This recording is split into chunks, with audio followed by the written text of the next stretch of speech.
Break. Book 2 in the Bend and Break Duet. Written by Grahame Clare. Narrated by Avery Karras and Connor Crace.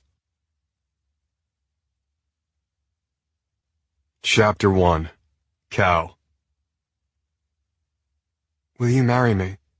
I swerved. She clutched my thighs. I got the truck back into my lane. Thank God no one was beside us. She looked at me expectantly. My heart beat out of my chest. I had to pull over or we were going to wreck. Marry Bo? Marry Bo. I sped a few blocks before finding an open spot on the curb. Bo. I took off my seatbelt to get some relief from the pressure in my chest, but it didn't help. Her fingers dug into my leg like my answer was the most important thing in the world. I didn't want her to marry that woman-beater Alex Davenport, but she was desperate. Why did you stop? We need to go to Connecticut. I scrubbed my forehead. Why are we going to Connecticut? There's no waiting period after we get our marriage license. We can do this today. What? Today? That seems impulsive. If she took a step back, she'd realize being shackled to me wasn't the solution. I'll pay off your debt. The hell you will, I said, my voice rising. The shock was quickly overpowered by anger. I don't need your money. I have so much, it doesn't matter, she said insistently. Must be nice to never worry about where each dollar went. I don't need your money. The truth was, I could use it, but I wouldn't. I'd made financial choices that I had to live with, ones that I'd take care of, not her.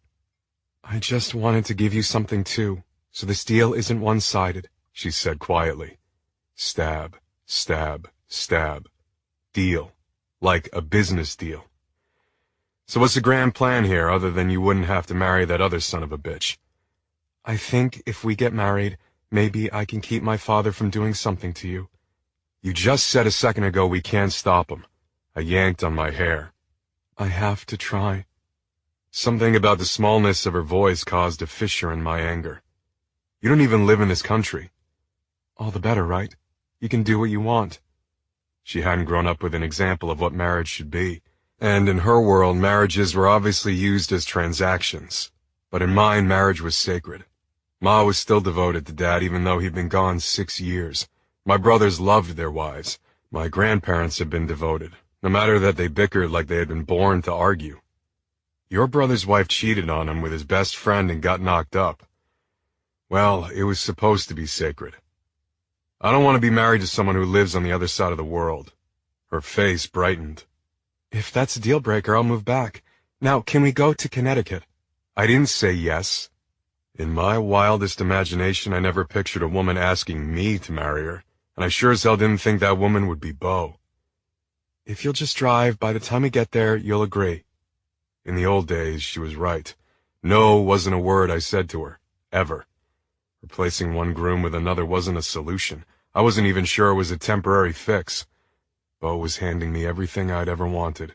Except she didn't want to spend the rest of her life with me. I was just an easy target. I'm sorry, baby sister, but I can't do it. Her shoulders drooped. I couldn't stand the defeat in her posture, but she'd realize I was right. I can't marry him, she whispered. But that's not a good enough reason for you to marry me. She dropped her chin to her chest and fiddled with her gold chain. Then she pulled down the visor and flipped open the mirror. She used her phone as a light to rub the makeup off her jaw. Every bruise revealed was like a gut punch. She glared at her reflection as if she were furious with herself for ever letting that happen. It's not your fault. I hoped she heard me, believed me. But if I walk down the aisle when it happens again, it will be. Damn it. No, it would be mine, because she'd asked me to help her. She wouldn't do that again, and next time it could be broken bones. Violence impossible to hide, given he'd left bruises before they married. And if he raped her? A marriage license wasn't a right to her body, but I doubted Alex Davenport cared about that. The image of her screaming, trying to fight him off, clawed at me. You can stop it. You can make sure he never touches her again, and not just by breaking every bone in his hand. How long does it take to get to Connecticut? Chapter 2. Bo. My hand shook as I signed the marriage license. Cal saw it, and I couldn't stand that he'd seen yet another moment of my weakness. As much as I wanted to claim it was anger that shuddered through my body because I was forced to get married, even if it wasn't my father's pick, I couldn't. I was mad, but these were straight-up nerves.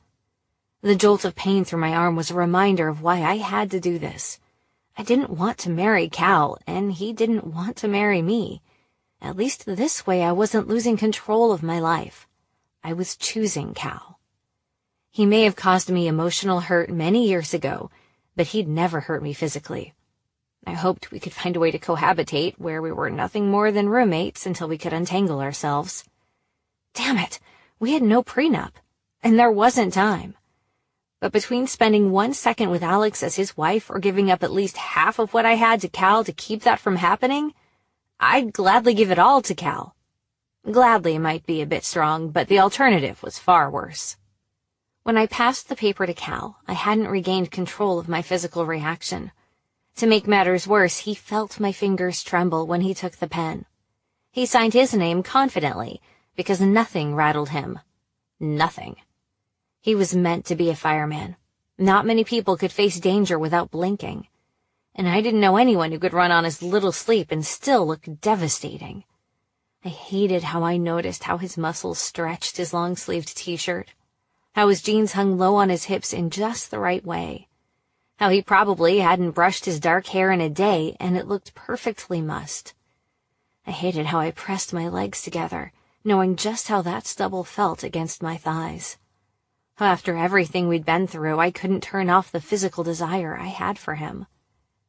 "Congratulations," the official gave Cal the completed marriage license. "May you have a lifetime of happiness." I just wanted to survive. And that made me angry all over again. Maybe my life hadn't been my own, but I'd made the most of it. This was like trying to be shoved into a box that was welded shut. "We have about an hour before our appointment with the minister. Want something to eat?" Cal asked as we stepped outside of the courthouse. He'd insisted a person in some religious capacity perform the ceremony. Why? I didn't know. He really was unflappable, taking a sacred oath before God that was a lie. I wasn't in a position to argue, so I'd found someone willing to do it on the fly. "I'm not hungry." Could he eat now? My stomach was in knots. This wasn't even real, but my nerves were jittering like it was.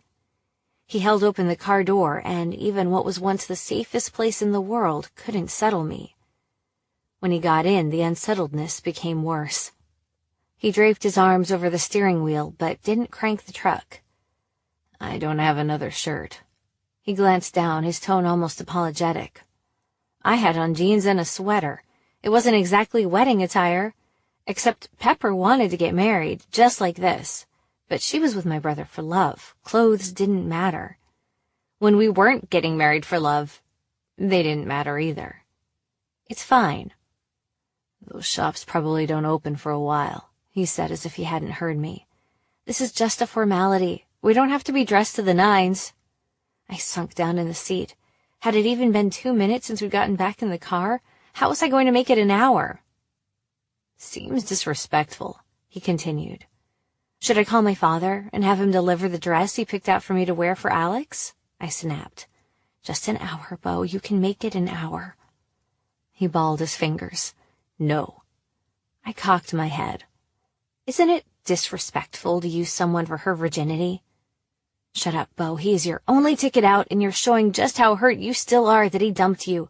Get a backbone." I used to have one. Then I'd been summoned back to New York, thought I could dance with the devil, and all the old feelings I thought I dealt with came crashing back with a vengeance. He didn't have the decency to look at me.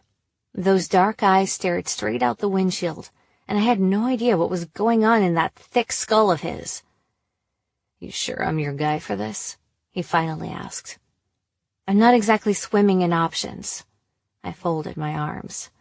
"Still a last resort for you," he muttered. "What does that mean?" I asked, sniffling bitterly. "Nothing." I twisted in my seat. "It sounds like something." An argument could make the time go faster, and that was something we excelled at. "Back then." He couldn't say when we were together, and that just irritated me even more. You wouldn't have chosen me if there were other options. I gaped at him. What? I did choose you, I cried. Cal had always been the most confident man I knew. To hear his insecurities threw me further off balance. You wanted the forbidden, he said evenly. You liked seeing how far you could take it without getting caught. His gaze was cold when he turned it on me. This is still a game to you. Daddy's gonna be real pissed you married me, isn't he? I opened my mouth and closed it, stunned into silence. Yes, my father was going to be furious, but that didn't have a damn thing to do with why I was marrying Cal. And was that really how he saw me? That I'd used him as some sort of forbidden fruit to get my kicks? I wouldn't dignify him with an answer.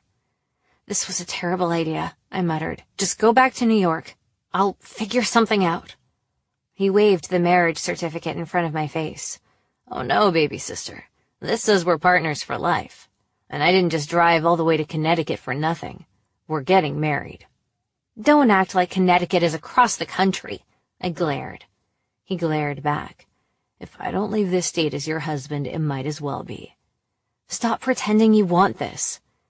I'd be better off marrying a mountain lion, but I'll be damned if I let that son of a bitch ever lay another finger on you.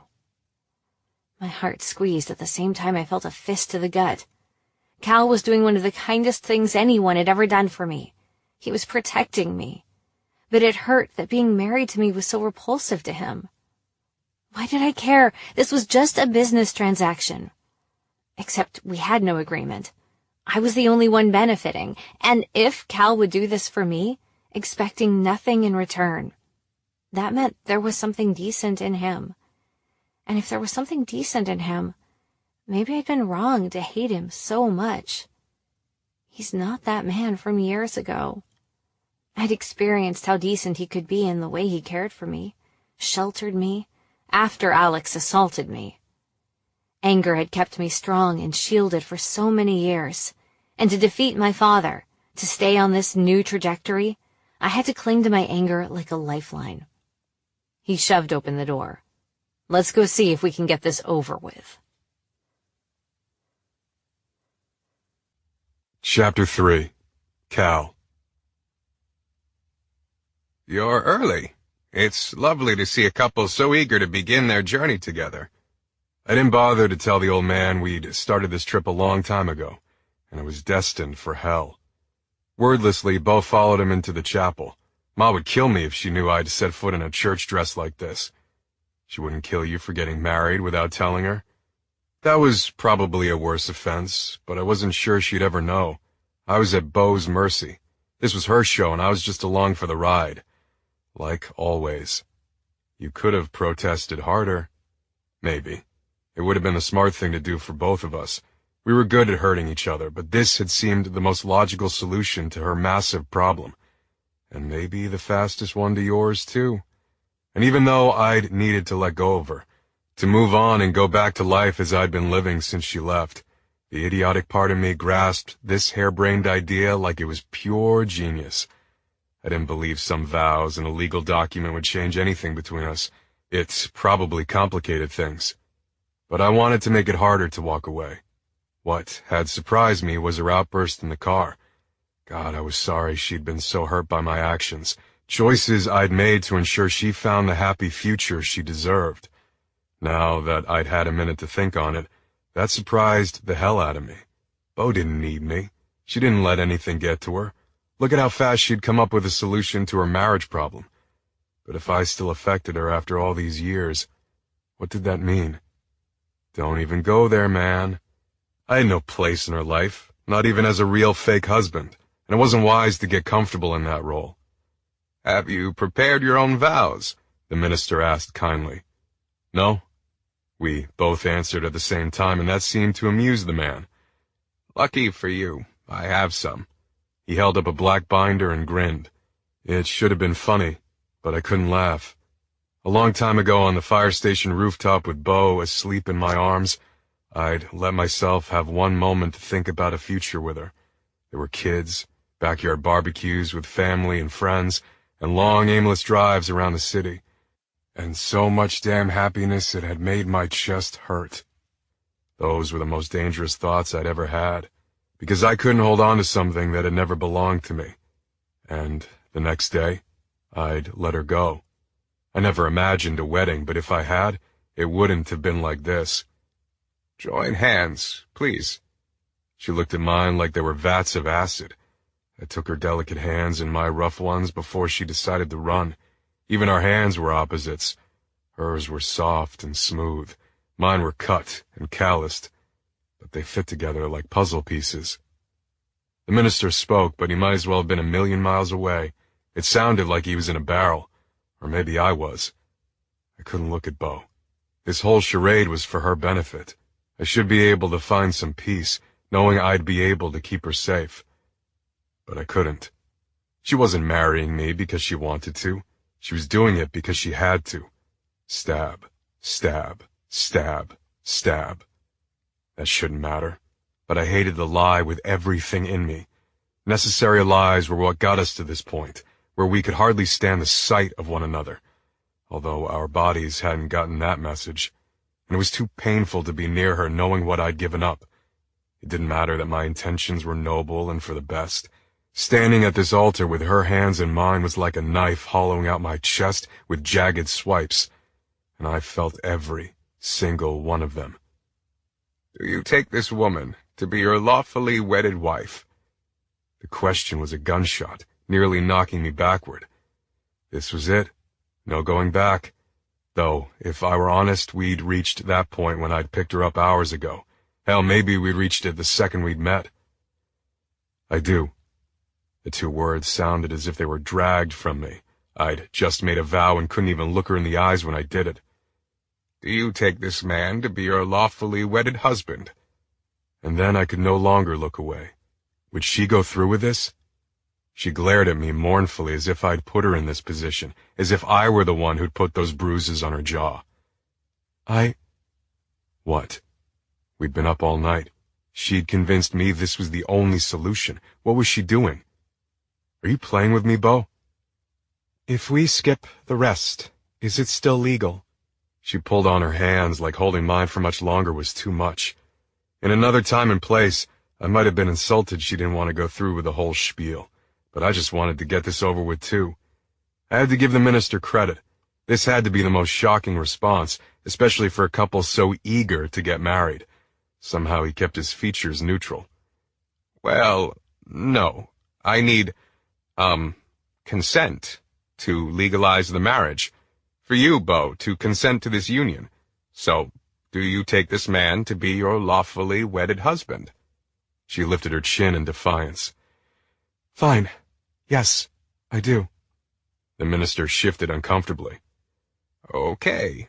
I can now pronounce you husband and wife. You may kiss the bride. She hadn't let me anywhere near her mouth since she'd been back. Like kissing me was too intimate, and I'd been on board with that. Just because these vows had been forced didn't mean I wasn't taking them seriously.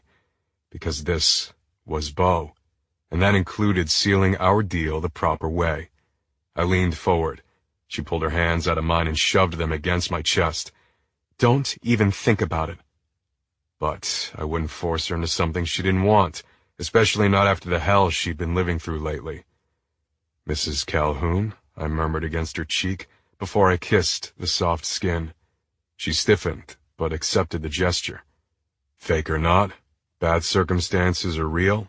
She might have picked the wrong man to rescue her, because I hadn't just said those vows. I meant them, and I didn't break promises, which was going to be a huge problem when she wanted me to let her go, because I'd just married the only woman I'd ever loved. Chapter 4. Bo. Mrs. Calhoun.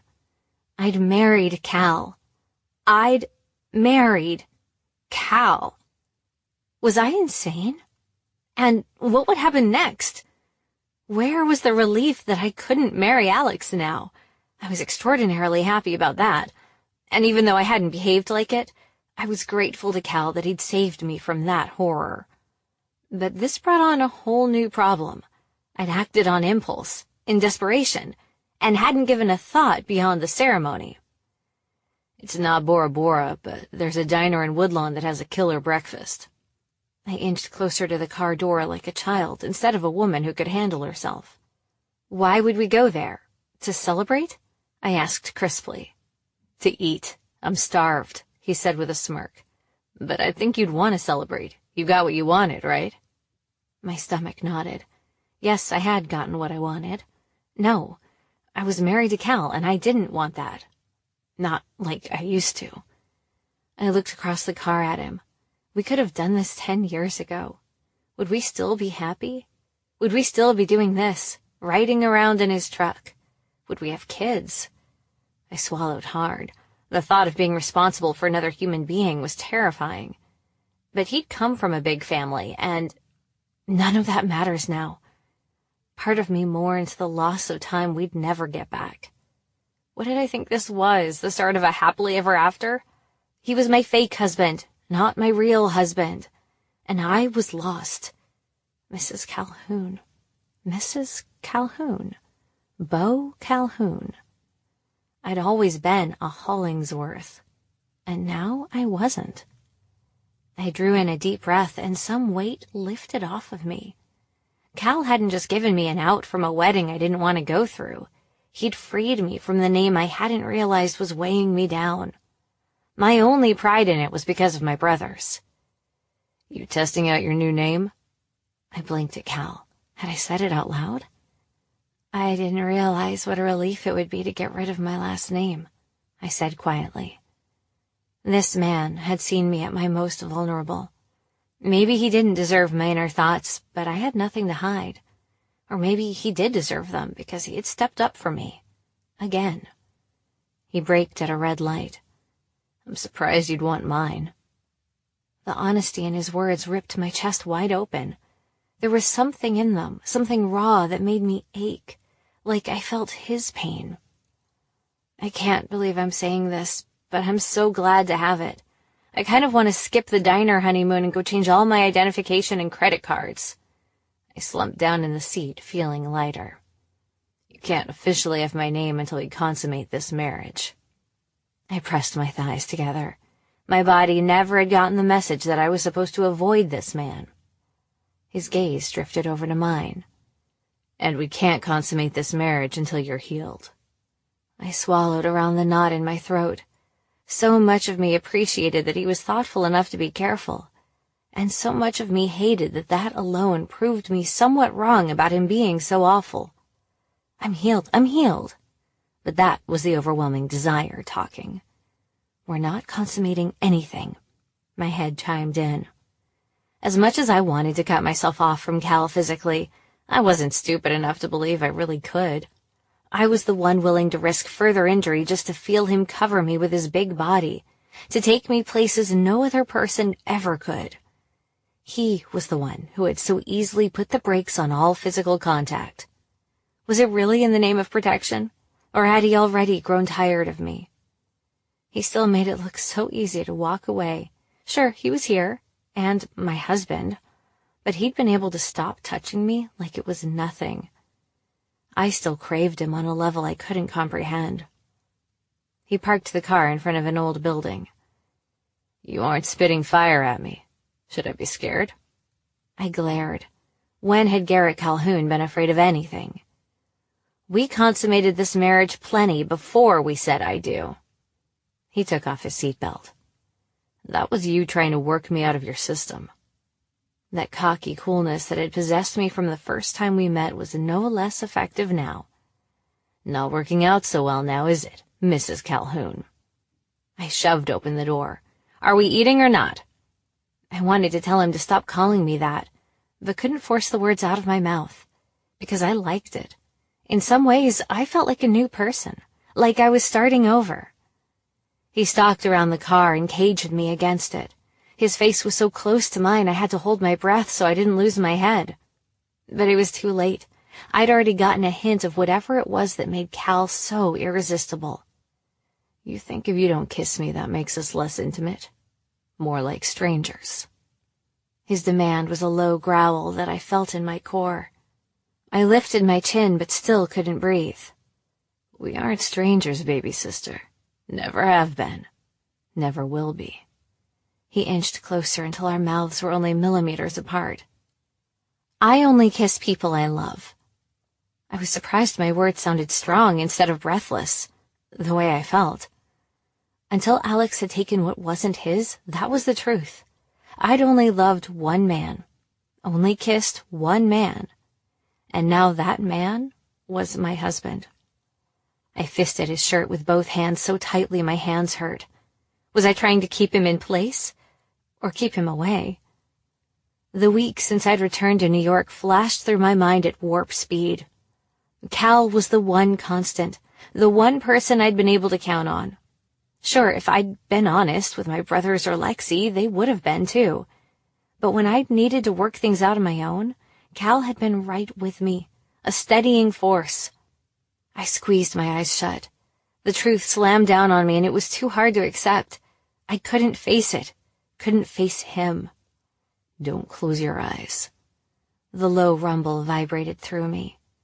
In the way only Cal could, he soothed me, bolstered my confidence, and terrified me all at once. On a deep breath, I opened my eyes again. Those dark pools were intense as they stared back at me. I had no idea what he was thinking, only that I felt so much, more than I wanted to feel. It was as if those vows had ripped off a layer of protection I'd been hiding behind for the longest time, a layer of lies I'd been telling myself. I no longer hated this man. How could I? I swallowed hard. This man had sacrificed at least his immediate future for me, and he hadn't hesitated. He came when I called, and there was only one time in our history he hadn't given me what I needed. But I was beginning to wonder if he thought he had. Have you had a good life? He asked quietly, tentatively. Yes. Did you accomplish everything you wanted? Mostly. Are you happy? When I'm not in New York, yes, I'm happy. Then I didn't make a mistake. Then I didn't make a mistake. Now that the layer of lies I'd been telling myself was gone, I could see so much clearer. He'd let me go all those years ago so I would be happy and accomplish everything I'd wanted, because he'd believed I wouldn't do that if I'd stayed with him. Cal didn't act like a man who was indifferent. And if he wasn't indifferent, what did he feel? What did I feel? Thank you, I whispered. Had I said that? I couldn't remember, but regardless of my mixed-up emotions, I owed him my gratitude at the very least. His brow wrinkled ever so slightly. I didn't do anything. He glanced away. I turned his face back toward